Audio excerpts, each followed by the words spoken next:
Hola, buenas tardes. Mi nombre es María Rodríguez. Soy estudiante de la carrera de Comunicación Social de la Universidad de Yacambú y hoy voy a hacerles una exposición sobre el lenguaje y su significado. Lenguaje y significado, denotativo y connotativo. Cuando hablamos del lenguaje denotativo o denotación y del lenguaje connotativo o connotación, nos estamos refiriendo a las dos formas de interpretación o de asignación del significado de las palabras que existen, aquella que les toma en un sentido objetivo y aquella que los toma en un sentido metafórico. El lenguaje denotativo es aquel que se haya establecido en los diccionarios que opera de manera universal para los hablantes de un mismo idioma y que existe en cualquier contexto posible. Es el lenguaje que emplea la ciencia y las explicaciones formales. Por ejemplo, el sentido denotativo de rata es el de un roedor y de peludo y de cola larga lampiña, que suele vivir en los basureros y desagües de las ciudades. El lenguaje connotativo es el que se emplea de forma figurada o simbólica. El lenguaje denotativo es el que se usa la palabra acorde a la realidad, en sentido totalmente objetivo. Uso del lenguaje y contexto social.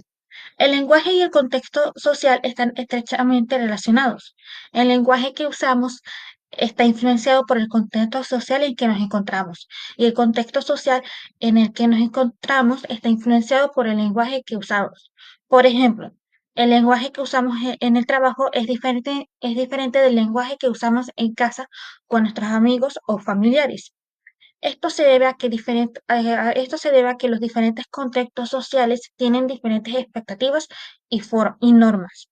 En el trabajo se espera que hablemos un lenguaje formal y profesional, mientras que en casa podemos usar un lenguaje más informal y relajado. Comunicación verbal y diferencias culturales, formalidad del lenguaje, formal e informal y lenguaje directo e indirecto. La comunicación verbal es el proceso mediante el cual se transmite información a través del uso de palabras, ya sea de forma oral o escrita. Este tipo de comunicación está fuertemente influenciado por las diferencias culturales, lo que significa que el significado y la manera en la que se expresan las ideas pueden variar considerablemente de una cultura a otra. La comunicación verbal, según la cultura, tiene importantes implicaciones para la forma en la que se utiliza el lenguaje formal e informal, así como el lenguaje directo e indirecto.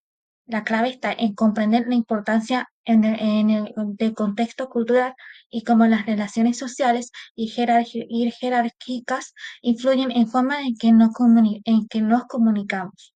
Las teorías de Hall y Hofstede ofrecen marcos fundamentales para comprender estas dinámicas interculturales.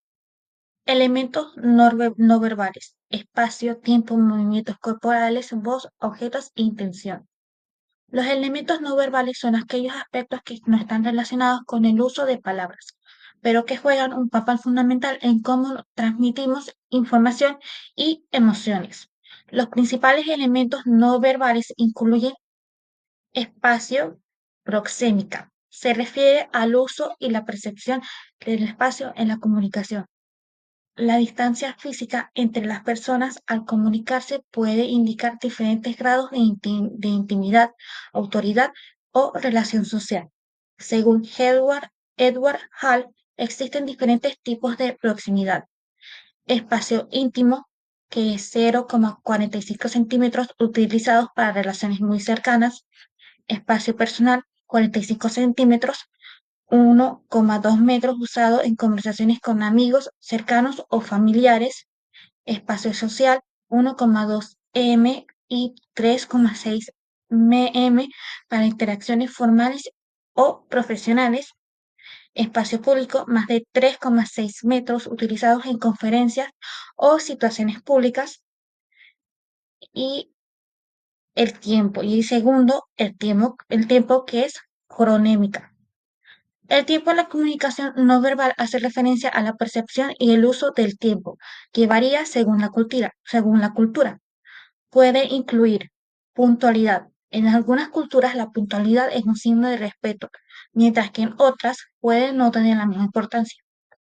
Ritmo y duración. La forma en la que se percibe, en la que se percibe y maneja el tiempo al interactuar puede indicar urgencia, relajación o importancia en un contexto específico.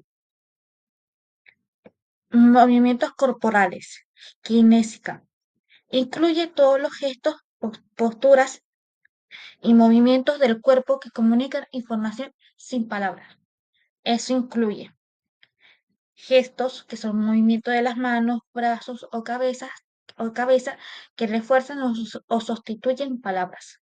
Las expresiones faciales que reflejan emociones como alegría, tristeza, enojo, sorpresa, etc. Y la postura corporal. La forma en la que nos sentamos o nos mantenemos de pie puede transmitir actitudes, respeto o dominancia. 4, que es la cuarta, voz, que es paralingüística. Se refiere a los aspectos vocales de la comunicación, tales como el tono, volumen, velocidad y ritmo de la voz. Estos aspectos pueden modificar el significado de lo que se dice. Por ejemplo, el tono de voz, que puede expresar emociones como enojo, simpatía o indiferencia.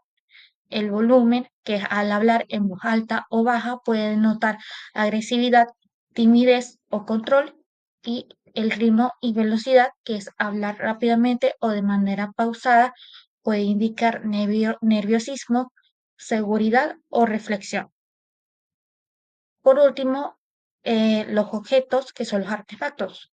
Los objetos que usamos y cómo los usamos también son elementos no verbales importantes. Esto incluye ropa y apariencia personal. El tipo de ropa, colores y estilos pueden transmitir información sobre el estatus, la personalidad o la cultura.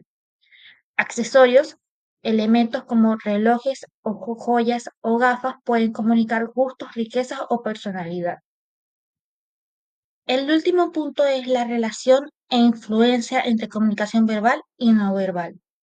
La comunicación verbal y no verbal están estrechamente relacionadas e influyen entre sí de manera significativa, mientras que la comunicación verbal se refiere al uso de palabras para transmitir un mensaje. La comunicación no verbal abarca una amplia gama de señales no lingüísticas que incluyen expresiones faciales, gestos, postura corporal, tono de voz y contacto visual. La comunicación no verbal puede complementar, contradecir o reemplazar la comunicación verbal.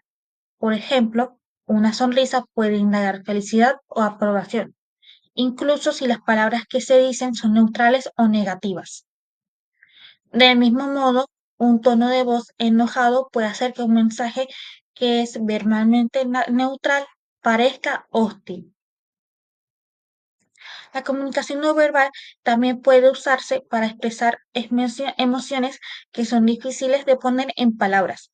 Por ejemplo, alguien que está nervioso puede moverse inquieto o evitar el contacto visual, incluso si no dice nada explícitamente sobre su estado, que se considere sobre su estado emocional. La cultura también juega un papel importante en la comunicación no verbal. Lo que se considera un gesto aceptable en una cultura puede ser visto como grosero o insultante en otra. Por ejemplo, en algunas culturas el contacto visual directo se considera una señal de respeto, mientras que en otras se considera una señal de desafío. Muchas gracias por su atención, espero que me hayan entendido.